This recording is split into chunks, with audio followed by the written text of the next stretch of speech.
today we'll check Turtle Wax compound rubber versus this scratch, how it looks like after that.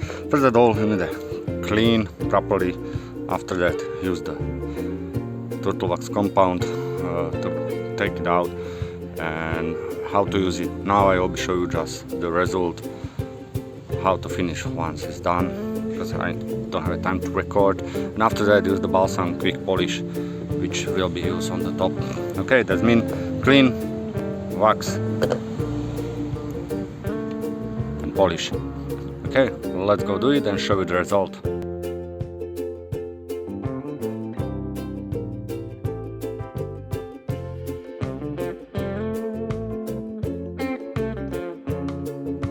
And last step, just polish.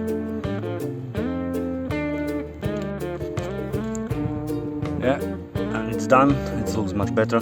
Just click like, subscribe.